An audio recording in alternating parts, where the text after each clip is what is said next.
అదే RTV app వార్తల్ని క్షణాల్లో చదివే అవకాశం ఉంటుంది. ఒక న్యూస్ పేపర్, ఒక టెలివిజన్ ఛానల్ మీ చేతుల్లో ఎప్పుడూ ఉంటాయి. మేనేజ్ చేసి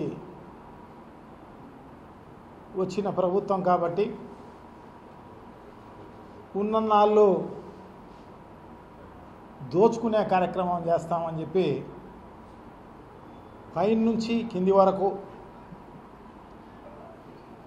అంటే ఎమ్మెల్యేల స్థాయి నుంచి మొదలుకొని ముఖ్యమంత్రి స్థాయి వరకు కూడా అందరూ కూడా దోపిడీలు చేసే కార్యక్రమం జరుగుతోంది. చాలా దారుణం. మేనిఫెస్టోలో ఏమో సూపర్ 6లు, సూపర్ 7లు ఏమేమో మభ్యపెట్టి ప్రజలను ఒక్కటి అమలు చేయకుండా దాదాపు ఒక 30,000 కోట్ల రూపాయలు ఈ 100-110 రోజుల్లోనే అప్పు చేసి అది ఏమైందో తెలియదు. ఆ డబ్బులు మామూలుగా జీతాలు ఇచ్చేదానికి, పెన్షన్లు ఇచ్చేదానికి రాష్ట్ర ఆదాయం చాలు. కానీ మరి అప్పు ఎందుకు చేశారో, మరి ఏ దానికి ఉపయోగించుకున్నారో ప్రజలకు చెప్పాల్సిన అవసరం తప్పకుండా ఉంది. చేసిన అప్పులపైన, ఖర్చులపైన శ్వేతపత్రం రిలీజ్ చేయాల్సిన అవసరం తప్పకుండా ఉంది. ప్రజలు నిలదీసే రోజు ఖచ్చితంగా వస్తుంది.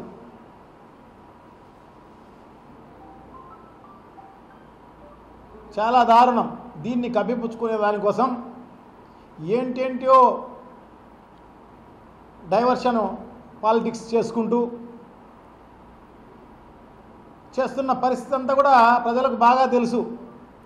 ఏం చేస్తున్నావు, ఏం కథ అనేది అంతా కూడా ప్రజలందరూ కూడా చాలా బాధపడుతున్నారు. ఇప్పుడు పశ్చాత్తాపడుతున్నారు వాళ్ళందరూ. అనవసరంగా పాలిచ్చే ఆవును పోగొట్టుకొని తన్నే గాడిదనో దున్నపోతునో తెచ్చుకున్నాం, ఏం రా ఇది అని చెప్పేసి ఒక పక్క దోపిడీ రాజ్యం జరుగుతోంది, దోచుకునే కార్యక్రమం జరుగుతోంది. రెండో పక్క వైఎస్ఆర్ కాంగ్రెస్ పార్టీ నాయకులను, కార్యకర్తలను వాళ్ళందరినీ అరెస్ట్ చేసే కార్యక్రమం అంతా కూడా జరుగుతోంది. సో ఇవన్నీ కూడా ప్రజలు గమనిస్తున్నారు. దీన్ని కప్పిపుచ్చుకునే దానికోసం ఏమేమో డైవర్షన్ పాలిటిక్స్ చేసే కార్యక్రమం. అమరావతి అని చెప్తే గొప్ప రాజధానిని చేస్తాను, ఇంకొకటి చేస్తామని చెప్తే వరదల్లో పూర్తిగా మునిగిపోయిన పరిస్థితి. ఈరోజు ఇని అమరావతికి వెళ్ళాలంటే బోట్లలో వెళ్ళాల్సిన అవసరం ఉంది. సో దాన్ని కప్పిపుచ్చుకునే దానికోసం, అదే కాకుండా విజయవాడలో మొత్తం ఊరే మునిగిపోయే పరిస్థితి. జగన్మోహన్ రెడ్డి గారు ఆ రీటైనింగ్ వాల్స్ కట్టకపోయింటే దాన్ని డైవర్ట్ చేసుకునే దానికోసం ఒక బోటును,